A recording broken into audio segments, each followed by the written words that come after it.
So there are several iterations of Cabaret. You have the film version with Liza Minnelli, you have the 1964 version, and then we also have the 1998 version, which is a revival. This version explores a little bit more deeply the character of Cliff and his relationship with others as a bisexual man that has traveled to Berlin. So though one's sexuality is a common core theme of this version and emphasized more, it's not about sex. The reason that we chose this particular script to use in our staging for Cabaret is because it talks more deeply about the human connection that people have and how that can be manipulated, how that can be torn, and how it can be completely decimated by political ideology, biases, prejudice, all those things. And so our focus and our energy in this creation of our production has really gone into talking deeply about why were the cabarets important to the German people, as well as to other people in the international community, because Berlin was a well-known spot for people to go and be themselves and be in a safe space. The cabarets were a place of exploration, of finding oneself. And finding oneself meant sometimes just spending an evening and trying to figure out who you are with other people in conversation. But it also meant, maybe having sexual relationships with people.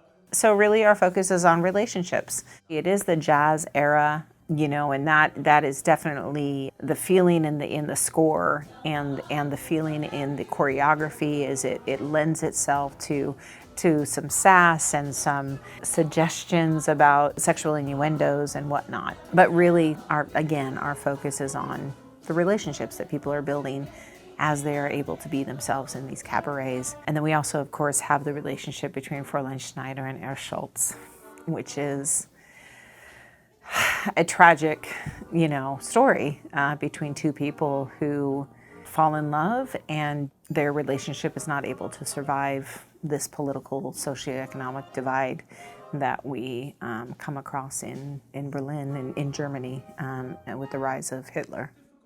I think that for those people that are familiar with that Liza Minnelli film or familiar with maybe a previous version of this script, I think are going to be surprised by more developed characters. And we've also, in our production, we have really put a lot of energy to making sure that the staging really shows more of the characters, every single character on the stage, including all the Kit Kat characters. We know that the history of Berlin and the cabarets is that these cabarets were a place, again, for everybody to be themselves, whether it be if you were gay or lesbian, bisexual, transgender, cross-dresser, whatever the case may be. And so, we really wanted to make sure that we showed those different aspects of what this life was like there in the cabarets.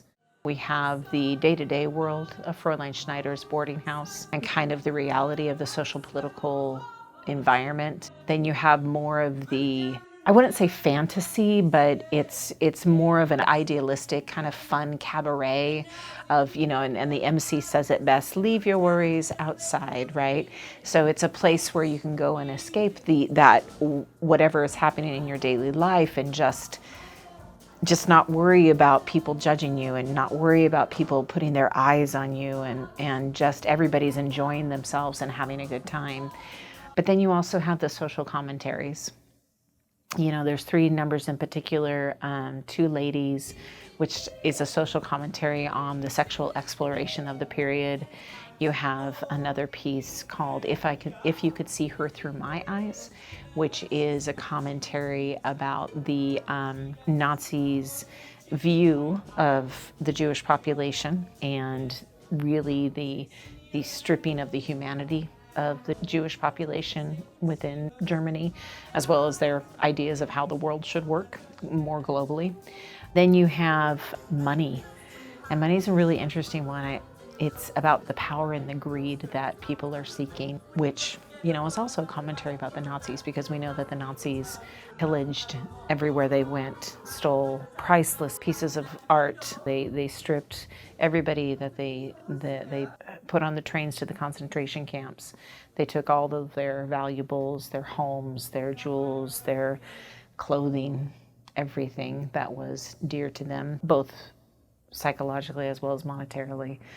So it really is it's an interesting piece. And so we try to set those commentary pieces apart from, staging wise, apart from the other worlds, and make sure that we have clear definitions of where these people are interacting and where they're sitting on the sidelines and watching and observing and not doing anything.